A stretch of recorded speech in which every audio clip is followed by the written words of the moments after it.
Hello, happy Monday. Welcome and thanks for joining us on this edition of News 2. I'm Sandra Gumansing, topping our newscast on the heels of a fact-finding trip by Senator Terrence Nelson to Colorado. A small group of demonstrators stood outside Juan Luis Hospital Saturday in support of allowing marijuana for medicinal use. The group said their aim was to get the public's attention and help the governor understand the importance of moving legislation forward. News 2's Erica Parsons has the story. Half a dozen demonstrators stood outside Juan Luis Hospital's door Saturday afternoon before being moved outside the property. They held up signs in support of cannabis or medicinal marijuana. This is not about getting high. This is about alleviating suffering. The group wants Governor Kenneth Mapp to sign an executive order to move marijuana legislation. The demonstration was scheduled around the governor's visit to the hospital to address members of AARP. Once we get something equivalent to an executive order, the next step is almost automatic. We'll begin to start looking for sites to establish a dispensary. We'll begin to start looking for growers. We'll begin to start planning. We'll begin to start looking for funding. I don't believe that the law permits me to enact such a measure just simply by the stroke of my pen. But the legislature I thought that's what an executive order no, it doesn't make law. It creates policy for the executive branch. Saturday's demonstrators included two doctors. One of them, Dr. Carmen Cintron, says local physicians need to be in front of this, educating the public and politicians about the beneficial uses of cannabis. The more physicians that come out and stand for this, the quicker things will get to happen. Governor Mapp told the demonstrators they already have an advocate in the legislature with Senator Terrence Nelson, who just returned from a fact-finding trip to Colorado. Nelson plans to draft a bill that would legalize marijuana for medical use. Last November, we did pass a medical marijuana referendum by over 51%. And all I say is if our votes are good enough to get you elected, our votes are good enough to make law. Erica Parsons, News 2. Now, Senator Terrence Nelson is holding a press conference Tuesday morning at the Curriculum Center on St. Croix to talk about his findings and the legislation he plans to draft. A forum is scheduled for Wednesday. On May 8, 2015, at roughly 1:30 p.m. in crime reports, officers with the Investigation Bureau's Special Operations Unit responded to the report of gunfire in Bon Esperance. Upon arrival at the residence, the officers observed a damaged front door and what appeared to be blood on the floor. Entering the residence, the officers discovered 212 marijuana plants being grown in 2 air-conditioned rooms with artificial lighting. The occupant of the residence, Ariel Ben-Yudahada, 31, was located by the officers in the area of Fortuna and was subsequently placed under arrest and charged with possession of a controlled substance with intent to distribute. Bail was set at $10,000. On Sunday, May 10th at roughly 2:30 a.m., the 911 emergency call center received notification from the Juan Luis Hospital and Medical Center's emergency room of a gunshot victim being treated that had been transported to the facility by a private vehicle. Detectives and officers met the victim at the medical facility to gather some information. The victim, a resident of Harborview Housing Apartments, stated that he was lying in bed when he heard 2 gunshots and felt being struck by the second shot in his chest area. The victim indicated that he did not know who shot him. This investigation continues. Call Crime Stoppers or the VIPD if you have any information that can assist. District Court Judge Curtis Gomez sentenced Terrence Hanley, also known as Robert Jenkins, 45 years of age, a national of St. Kitts, to 44 months in prison and 3 years of supervised release for illegal re-entry into the United States. Hanley was arrested November 16, 2014 by agents of the Department of Homeland Security investigations at the Cyril Lee King Airport on St. Thomas, and that's after he attempted to board a flight to the mainland. On January 15, 2015, he pleaded guilty to illegal re-entry into the United States. Court records show that in December 2003, Hanley was arrested in New York for conspiracy to import cocaine and heroin and was deported to St. Kitts in June 2014. He has not obtained permission to re-enter the United States. Elin Montano, 35, pleaded guilty today in district court on St. Thomas to possession of a firearm by an illegal alien. As part of his plea, Montano admitted that he is in the United States unlawfully and without status, and that on November 17, 2014, He discharged a firearm with an obliterated serial number in a residential area while involved in a domestic disturbance. Possession of a firearm by an illegal alien carries a maximum sentence of 10 years in prison and a maximum fine of $250,000. Sentencing is scheduled for August 30th, 2015. In other news, bird flu has been confirmed in the U.S., and officials from the VI Department of Agriculture are warning local poultry and bird owners to beware. The avian influenza, as it's called, has infected turkeys and chickens in some states. Agriculture Commissioner designee said there is concern for the poultry in the region and the threat to food security. Officials said the bird flu has not been found in the Caribbean. However, they will continue to monitor local birds and their avian influenza surveillance program. On May 6, 2015, the 31st legislature took action on Bill number 31-0055, sponsored by Senator Myron Jackson, which provides for a feasibility study for establishing a plant for processing local fruits and other agricultural products, appropriating $75,000 for the feasibility study and authorizing the government to develop and operate the plant upon confirming its sustainability and securing sufficient funding. The senator said this bill is an intelligent first step towards realizing a level of economic gain from our local agricultural products. Governor Kenneth Mapp was the guest speaker at the AARP meeting on Saturday. Organizers invited the governor to speak about the importance of caregivers. Kenneth Mapp has been one of the primary caregivers for his 86-year-old mother, and he shared some of his and his brother's personal experiences with the seniors present. When we were having one of those Sunday dinners, and as men would have it, we were talking with her about how much we could care for her, and I had proclaimed that you need to stay healthy as long as you can, because when you start doing certain things, I'm gonna put you in a home because I can't help you. I'm your son, and I can't go there, and those are things that I'm not gonna be able to do for you. We sort of laughed and scoffed at that, but to my amazement in caring for my mom, those days arrived, and I found myself buying gloves and aprons and digging right in without any fear, and being able to take care of my mom in a way that was very adequate. Well, May is Older American Senior Citizens Month. Customarily, the VI Department of Human Services takes the lead as those persons in our community 50 years and older are acknowledged. Nationally, the theme for this year is Get Into the Act. Events planned include on Tuesday, May 12, a parade, Frenchtown Ballpark, and then Thursday, May 14, on St. Croix, a health expo at the Canagata Center. Friday, May 15, on St. Thomas, there's a beach jamboree at Megan's Bay Beach. Sunday, St. John Church service at Grace Mount Zion. On Wednesday, May 28th, St. Thomas and St. Croix, movie day, both at 1 p.m.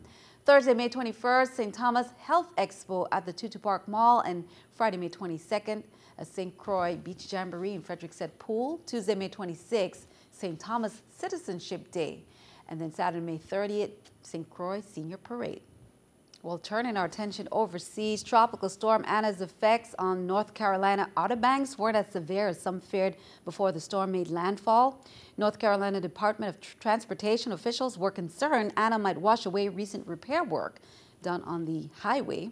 As the remnants of Tropical Storm Anna pushed into the Outer Banks, wind and rain were the story of the day. Damage for most part was minimal and superficial. The most noticeable impacts, a churned up Atlantic Ocean and trash cans blown over along the beach road. Officials were keeping a close eye on a rebuilt section of the bridge, and this is what it looked like 1 week ago when a stalled coastal storm washed out the dune around the milepost, and that's how it looked. Well, we'll have our weather closer to home coming up later in the newscast. Keeping our eye on the economy, here's the New York Stock Exchange with our stock market watch. Everything down. The Dow 85, NASDAQ down at 9, S&P down at 10. Coming up on News 2, Zumba challenges, dancing competitions, showdowns, and winners. Many competitions held this past weekend. We'll have the highlights.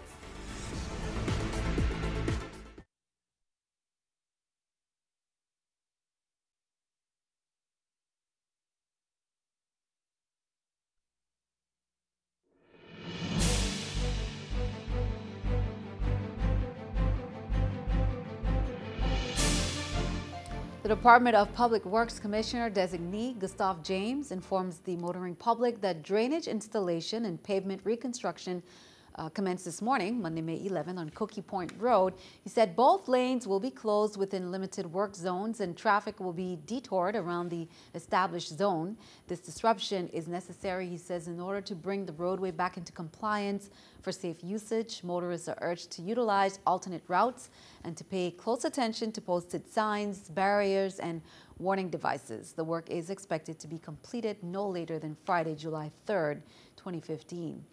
Well, there has been no change in the price of fuel at Hovenza's truck rack since a couple of weeks ago when they dropped the prices. So gas station retailers are paying $1.99 per gallon for regular gas and $2.25 for premium. The cost for diesel fuel is $3.17 per gallon. All the prices include the 14-cent tax per gallon Hovenza collects for the government. WAPA's Executive Director Hugo Hodge Jr. appeared before the monthly meeting of the League of Women Voters on Saturday, May 9th, and Hodge provided an overview of a number of ongoing initiatives, primarily WAPA's conversion to LPG as a primary source of fuel in the generation of electricity, the development of a smart electric grid, and the introduction of solar power and other renewables to the electric grid on both island districts, and he shared some challenges. We sit many times and talk about the reasons for high costs of everything and the reasons the economy is bad and the reasons things are tough right now, and many times WAPA gets the blame. And in the territory, we sit many times and talk about the reasons for high costs of everything and the reasons the economy is bad and the reasons things are tough right now, and many times WAPA gets the blame and other parts of the community here is crying. But the main thing that I think is the biggest challenge here in the territory are economies of scale. We just don't have the size of population for many of the things that make life less expensive. Even for, you name it in life. I mean, our newspaper is a certain cost because of the readership is a certain volume. Products that you would bring in to a state because it's in more bulk will be, a per unit cost would be cheaper than versus a small community, and it's no different with power. We have very small systems in this region. Anguilla peaks at 16 megawatts. Nevis peaks at 9 megawatts. BVI peaks at 32 megawatts. We currently peak right a little more than 100 megawatts between St. Thomas and St. John combined. In the mainland, to get the per unit cost down, most of the generators, the units are 1,500, 1,000 megawatt units. That allows for the economies of scale to bring the per unit cost down to a small increment. While the challenge came to an end on Saturday, many headed out to the Crown Bay Center. And who is the winner of the Zumba Challenge? The Crown Bay Center in St. Thomas hosted that Zumba Fitness Challenge finale and glow party. It featured a health fair, Zumba class, and glow party.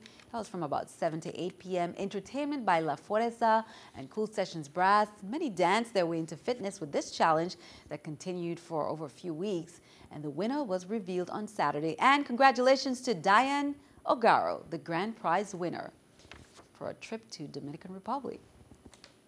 Dancing Classrooms is a national nonprofit program that uses ballroom dancing to enhance the lives of over 40,000 students nationwide. The 10-week, 20-session social development program for 5th and 8th grade students. The Virgin Islands chapter, they held the culminating event at the Reichel Center for the Arts on Saturday afternoon. And here are the young winners. The MC, of course, was Rodney Lopez, Dancing Classroom's Global Program Director from New York City. Antilles won a gold medal. It went to the blue team. Antilles silver medals were awarded to the Aqua team, Ola F. Muller Elementary, yellow team, E. Benjamin Oliver Elementary, and red team, Lockhart Elementary. The bronze medals went to the pink team of Dover Elementary, the purple team of Bowski Elementary, and the green team of All Saints Cathedral School. Congratulations to all the young dancers. Well, the second annual Slider Showdown was held by All Saints Cathedral School on Saturday at Yacht Haven Grand. Many sampled the best sliders on island. and cheered on the participants in the much-anticipated slider eating competition. Prizes were awarded for the best sliders in the following categories: beef, seafood, pork, and veggie. There were many other organized games, competition, face painting, and bounce houses for the children, fun for the entire family. And congratulations to all the participants and winners as well. Well, on Tuesday, May 12th, Antilles sixth graders will be celebrating their Empty Bowls event, and that will be held at the Mark Marin Center. Now, the event, Empty Bowls, it teaches students about the realities of world hunger, a national effort now in its 25th year.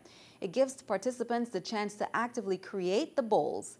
The sixth graders then invite students in the fifth grade classes, along with their teachers, to join them for a lunch of bread and soup. An Empty Bowls tradition meant to symbolize the simple meals millions around the world eat daily.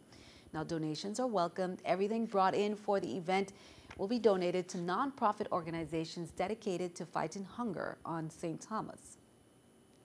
Well, this week, mark it on your calendar, the University of the Virgin Islands will be awarding more than 250 degrees. On Wednesday, commencement ceremonies will be held on the St. Croix campus, and on Thursday, the commencement exercises will be held on St. Thomas's campus.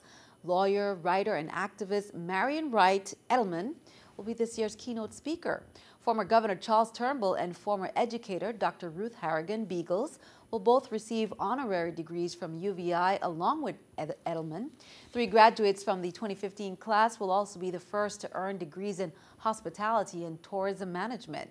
Meanwhile, UVI School of Nursing will celebrate 50 years of providing nursing education at the university. Nurse pinning ceremonies will be held on Monday on St. Croix's campus. Actually, that was held on Monday. The St. Thomas pinning ceremony will be held Tuesday at the St. Thomas Reformed Church. Be sure to stick around. Your News2 AccuWeather forecast is coming up next.